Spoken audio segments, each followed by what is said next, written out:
Hello everyone, मैं हूं Nidhi Gupta and welcome to my YouTube channel. आप एक बोना फाइडी टैक्स पेयर हैं, एक ऑनेस्ट बिजनेसमैन हैं।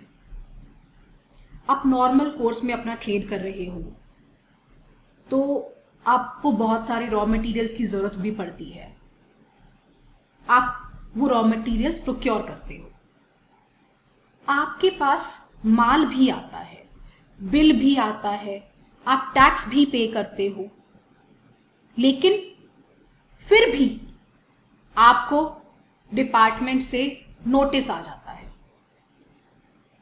डिपार्टमेंट आपसे आईटीसी रिवर्स करने की डिमांड करता है,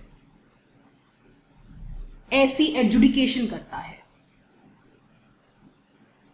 क्या इस तरह के डिपार्टमेंट के एक्शन लीगली जस्टिफाइड है? नहीं। एक ऑनेस्ट बिजनेसमैन ऐसे प्रोसीडिंग्स में क्या करे, क्या जवाब दे, ऐसे नोटिस का क्या रिप्लाई दे, कैसे डिफेंड करे, इस वीडियो में इस बारे में बात करेंगे। पहले तो देखते हैं कि डिपार्टमेंट ऐसी डिमांड्स किस ग्राउंड्स पे करता है। आपका सप्लायर अपने प्रीमाइस पर फिजिकली प्रेजेंट नहीं था, उसका रजिस्ट्रेशन रेट्रोस्पेक्टिवली कैंसिल कर दिया है। एक तो ये ग्राउंड होता है। दूसरा ग्राउंड हो सकता है आपके सप्लायर के डाउन द लाइन सप्लायर ने प्रॉपरली टैक्स पे नहीं किया, तो भी वो आपसे इस तरह की डिमांड रेज करता है। थर्ड ग्राउंड हो सकता है आपके सप्लायर ने इनवॉइस तो इशू किया लेकिन उसे 3B में शो नहीं किया। इसके अलावा ग्राउंड होता है आपके सप्लायर ने ट्रांजिशनल क्रेडिट से पेमेंट की, जो क्रेडिट उसे एडमिसिबल नहीं था और उसके अगेंस्ट डिमांड कंफर्म हो गई है, तो भी वो मुझे नोटिस इशू कर देता है। इस तरह के बहुत सारे ग्राउंड्स हो सकते हैं। आपके सप्लायर ने प्रॉपरली टैक्स पे नहीं किया, उसकी पेमेंट डाउटफुल है। आपके सप्लायर के डाउन द लाइन सप्लायर की पेमेंट डाउटफुल है। आपके सप्लायर के डाउन द लाइन जो सप्लायर था उसने गलत क्रेडिट लिया और आगे भी गलत क्रेडिट पास ऑन किया, एटसेट्रा एटसेट्रा। इन सब ग्राउंड्स पर डिपार्टमेंट एक honest bona fide buyer tax payer पे भी नोटिस इशू कर रहा है, डिमांड रेज कर रहा है, आईटीसी रिवर्स करने की बात कर रहा है। डिपार्टमेंट अपने इन एक्शंस के लिए लीगल सपोर्ट ले रहा है सीजीएसटी एक्ट के सेक्शन 155 की। अब डिपार्टमेंट कोई काम कर रहा है तो उसे उसके लिए लीगल बैकिंग तो चाहिए, लीगल सपोर्ट चाहिए। उसके लिए वो रिलाई कर रहा है इस सेक्शन पर, सेक्शन 155 पर, जो कहता है कि बर्डन ऑफ प्रूफ मेरे ऊपर है कि मैं ये प्रूफ करूं कि मेरा क्रेडिट एडमिसिबल है। अब अगर ये सेक्शन ना हो तो ये एक सेटल्ड प्रिंसिपल ऑफ लॉ है कि जो आदमी मेरे ऊपर कोई चार्ज लगा रहा है वही उस चार्ज को प्रूव करेगा। मान लीजिए अगर डिपार्टमेंट कहता है मैंने टैक्स की शॉर्ट पेमेंट की है, तो डिपार्टमेंट को प्रूव करना है कि मैंने टैक्स कम पे किया है। मुझे प्रूव नहीं करना कि मैंने टैक्स कम पे नहीं किया है,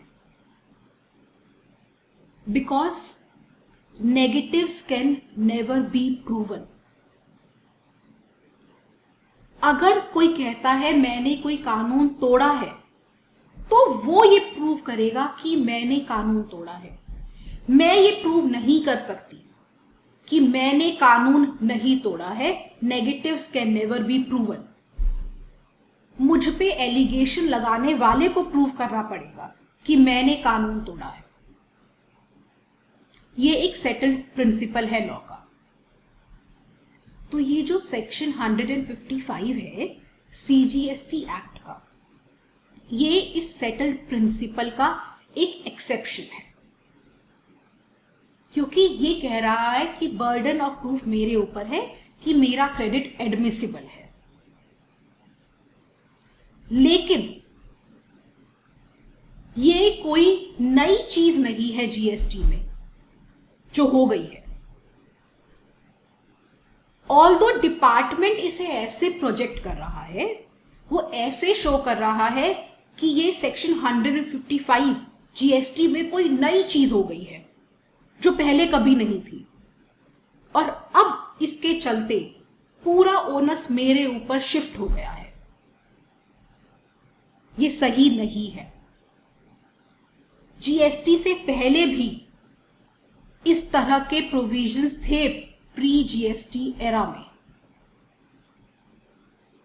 for example, CENVAT credit rules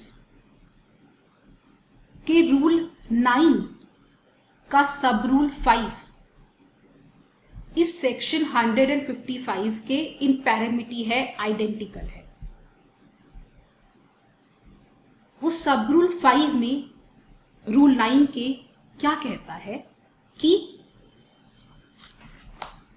the person from whom the input or capital goods have been procured is recorded, and the burden of proof regarding the admissibility of the Senvet credit shall lie upon the manufacturer or producer of output service taking such credit. तो ये rule section 155 of CGST act के इन पैरामीटी है. तो जैसा department इसे project कर रहा है, शो कर रहा है ये जीएसटी में कोई नई चीज हो गई है, इट इज नॉट ट्रू. ये ऐसा नहीं है. जीएसटी से पहले भी ऐसे प्रोविजंस एग्जिस्ट करते थे. अब सवाल ये है कि ये बर्डन मुझ पर किस हद तक है, कहां तक है मुझ पर ये बर्डन. मेरे सप्लायर ने सही क्रेडिट लिया कि नहीं, ये मैं इन्वेस्टिगेट करूं. मैं बिजनेसमैन हूं कि मैं डिटेक्टिव हूं?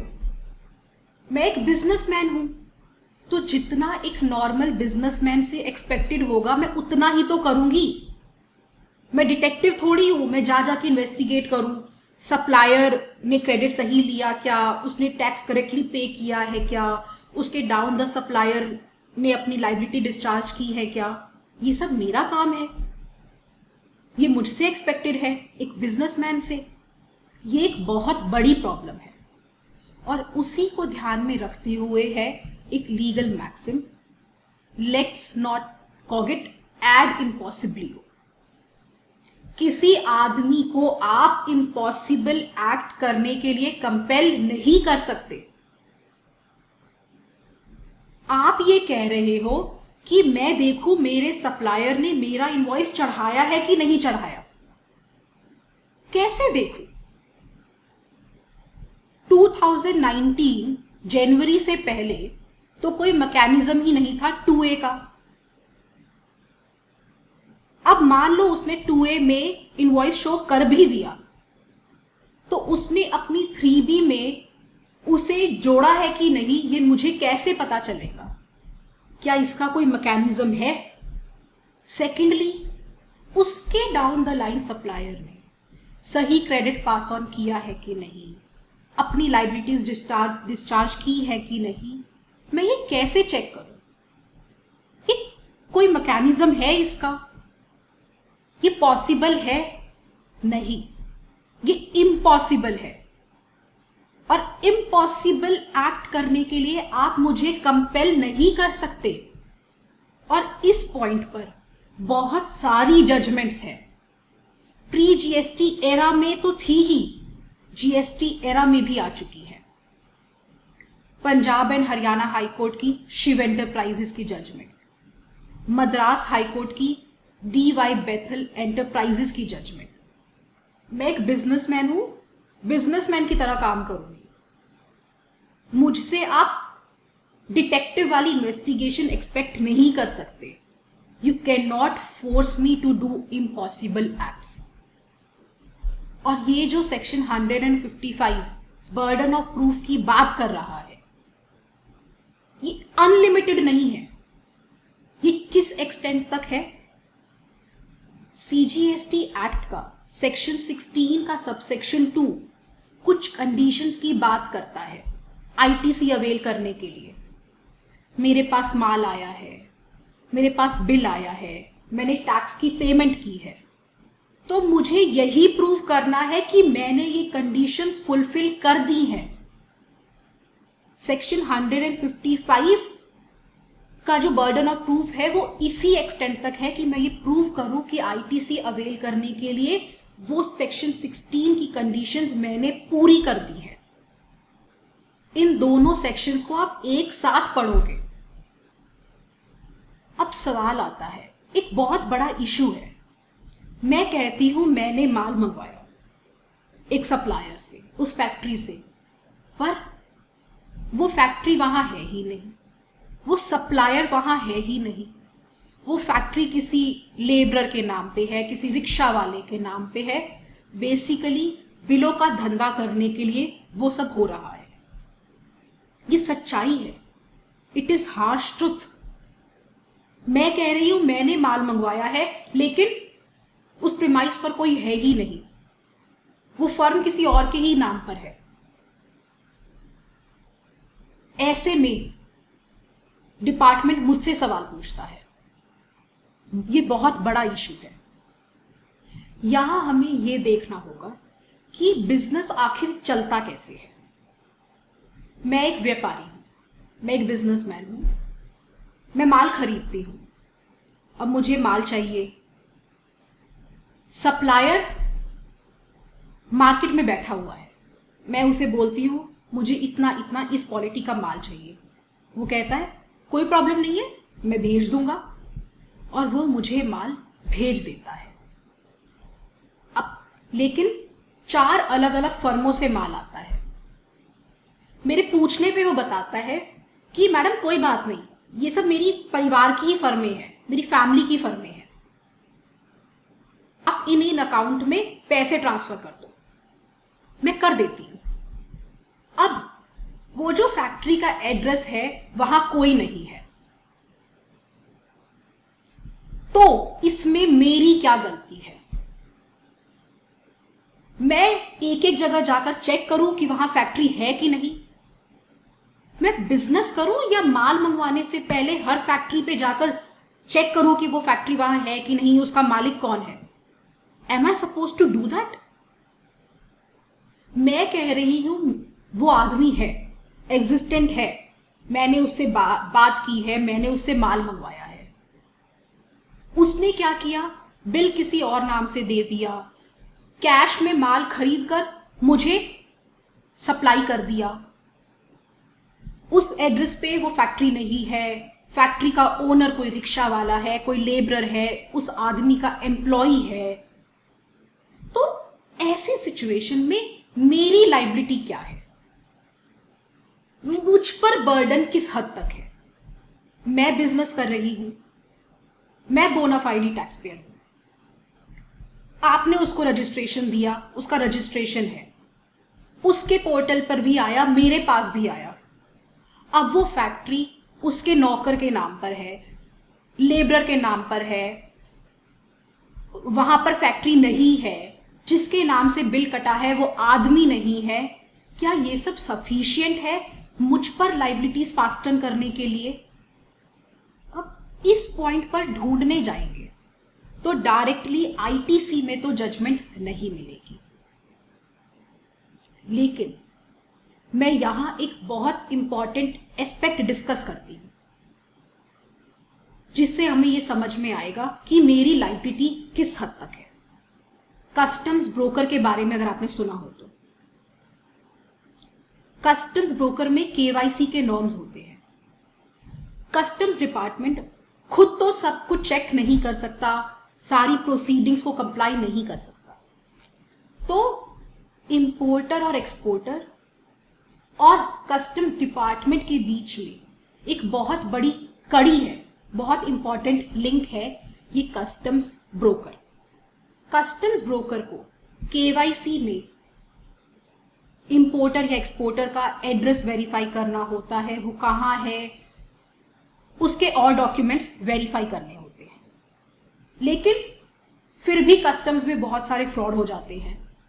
अब मान लीजिए एक फ्रॉड हो गया और जाके देखा तो वो इंपोर्टर और एक्सपोर्टर उस एड्रेस पर मिलते ही नहीं है, तो ऐसे में कस्टम ब्रोकर के खिलाफ प्रोसीडिंग इनिशिएट कर दी जाती है। ऐसे बहुत सारी प्रोसीडिंग्स इनिशिएट हुई हैं, कोर्ट में केसेस गए हैं, लेकिन सब प्रोसीडिंग्स में एक ही बात निकल कर आई कि आप कस्टम ब्रोकर से ये एक्सपेक्ट नहीं कर सकते कि वो फिजिकली जाकर वेरीफाई करे उस एड्रेस को, until and unless आप ये शो करो कि वो custom broker hand in gloves है उस स्मगलर के साथ, उसकी कनाइवेंस है, आप उसकी रिस्पॉन्सिबिलिटी इतनी स्ट्रेच नहीं कर सकते। उसने उस इंपोर्टर का बैंक अकाउंट चेक किया, आईसी कोड चेक किया जो डीजीएफटी ने इशू किया है, और बाकी डॉक्यूमेंट्स भी वेरीफाई किए। That is more than sufficient. वो फिजिकली जा जाके एक एक एड्रेस वेरीफाई करे, ये आप उससे ये एक्सपेक्ट नहीं कर सकते। जब आप कस्टम ब्रोकर से ये एक्सपेक्ट नहीं कर सकते, जिसे सरकार ने ये रिस्पॉन्सिबिलिटी दी है, ये काम दिया है कि वो केवाईसी करे, इंपोर्टर एक्सपोर्टर की जेन्युइननेस देखे, तो आप एक बिजनेसमैन से ये सब एक्सपेक्ट करते हो क्या कि वो अपने सप्लायर की जाकर फैक्ट्री पे चेक करे उस एड्रेस पर, हर बार माल खरीदने से पहले वो उस एड्रेस पर जाए, देखे वहां फैक्ट्री है कि नहीं, कौन ओनर है, वगैरह वगैरह। मेरी लाइबिलिटी, एक बिजनेसमैन की लाइबिलिटी वहां तक एक्सटेंड नहीं करती। ये मेरा काम नहीं है। मैं कोई जेम्स बॉन्ड नहीं हूं, मैं कोई डिटेक्टिव नहीं हूं, मैं सामान्य व्यापारी हूं, अपना नॉर्मल कोर्स में बिजनेस करती हूं। और अनटिल एंड अनलेस आप ये प्रूव करो कि मैं अपने फ्रॉडुलेंट सप्लायर के साथ मिली हुई हूं, I mean connivance with my supplier, hands in glove हूं, जब तक आप ये प्रूव नहीं करते तब तक मैं इनोसेंट हूं और मेरी रिस्पॉन्सिबिलिटी इतनी स्ट्रेच नहीं कर सकते। तो अगर कोई ऐसी प्रोसीडिंग्स फेस कर रहा है तो वो डिपार्टमेंट को कह सकता है कि आप मुझे इम्पॉसिबल एक्ट करने के लिए कंपेल नहीं कर सकते। मेरी जो सेक्शन 155 में बर्डन ऑफ प्रूफ है वो सिर्फ सेक्शन 16(2) की कंडीशंस फुलफिल करने तक है। I am covered by the legal maxim लेक्स नॉन कॉगिट एड इम्पॉसिबली। उसकी जजमेंट्स मैंने पहले ही शेयर कर दी अपनी स्क्रीन पर। लास्टली, हर केस के फैक्ट्स अपने अलग अलग होते हैं। हर एक की इन्वेस्टिगेशन में किस तरह से हुई है, क्या पॉइंट्स निकल कर आ रहे हैं, वो बिल्कुल अलग अलग होते हैं। तो अगर हम चाहें तो भी सभी केसेस के लिए कोई एक स्ट्रेट जैकेट फॉर्मूला नहीं हो सकता। हर केस के अपने फैक्ट्स पर डिपेंड करेगा कि उसे कैसे डिफेंड करे। इजी है डिफेंड करना, लेकिन मैं कोई एक फॉर्मूला लिखकर नहीं दे सकती कि इस तरह से सभी केसेस डिफेंड हो जाएंगे. It will depend on facts to facts of the case. तो इस वीडियो में मैंने एक जनरल आउटलाइन शेयर की है कि डिपार्टमेंट किस तरह से काम कर रहा है, वो कैसे लीगल रिलायंस प्लेस करता है सेक्शन 155 पर, वो कैसे जस्टिफाइड नहीं है, और आप किस तरह से उन्हें डिफेंड कर सकते हो. एंड आई होप ये वीडियो आपके लिए यूजफुल रही हो. That's it for this video. Please do like, share and comment on this video. मुझे बताएं ये वीडियो कैसी लगी. अब मैं आपसे मिलूंगी नेक्स्ट वीडियो में एक नए टॉपिक के साथ. तब तक के लिए take care, have a good day, bye bye.